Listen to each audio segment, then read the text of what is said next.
What's up mga tamago, Arenola Gusayon sa inyo lahat at ngayon nga pag-uusapan natin itong Perplay. Sa mga hindi pa po nakakaalam, ang Perplay ay isang gaming platform na minomonetize ang mga pangkaraniwang laro or yung mga web 2 mobile games na nasa inyong mga cellphone lamang. Imagine mga laro mo sa cellphone na inyong mga pinagkakalibangan ay pwede mo nang pagkakitaan just by using itong gaming platform na to. At ngayon nga mga tamago, mamimigay sila ng allowance dun sa talagang mga supporters nila. Pero syempre may criteria yon. Ito alamin na natin yung detalye. So ito mga tamago, open na nga daw yung application para dito sa Perplay MVP supporters program nila. Ang guidelines nga lang dito kailangan daw believer ka ng Perplay. Yung vision and mission niya na pagkonektahin at i-monetize ang mga web 2 games papunta dun sa web 3. Hindi naman masyadong mahirap yun, lalo na kapag may allowance, talaga maniniwala ka. Pero syempre kinakailangan nila mag-partake ka at maging active dun sa mga current events na ginagawa dito sa Perplay. At ang pinakamahalaga mga tamago, meron kang kahit isa man lang na Perplay NFT. Ang mga pwede mo makuha rito mga tamago makareceive daw ng monthly allowance of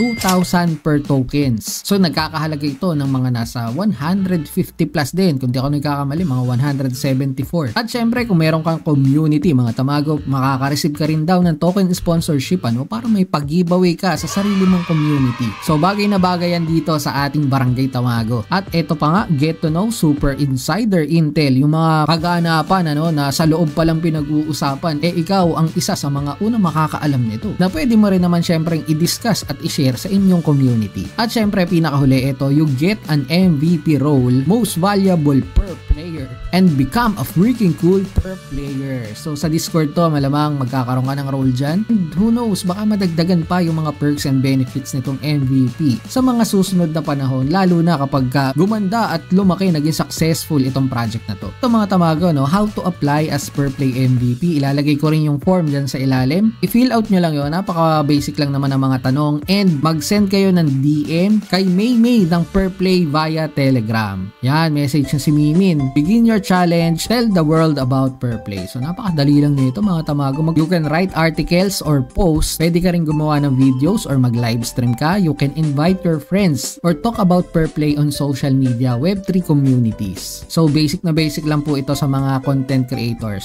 So yung application mga tamago, ang first batch November 9 up to December 10 lang kaya yung mga interesado at pasok sa mga hinihingi nilang konting requirements lang naman, applyan nyo na to. Ilalagay natin lahat ng application information dyan sa description box. Ang tips nga rin nila rito, wala daw limits to this challenge. Use your imagination to spread Perplay mission and vision. Tsaka wag nyo nga raw kalimutan na ito i-message yung si Maymin, May_Perplay sa TG. Ilalagay ko na rin dyan sa comment section, description box para hindi nyo ma-miss out. Mahalaga mag-message kayo dyan, nag-fill out na kayo ng form at gusto nyo kamong sumali dito sa kanilang paparating na program. Mga tamago, per tokens ang bigayan dun.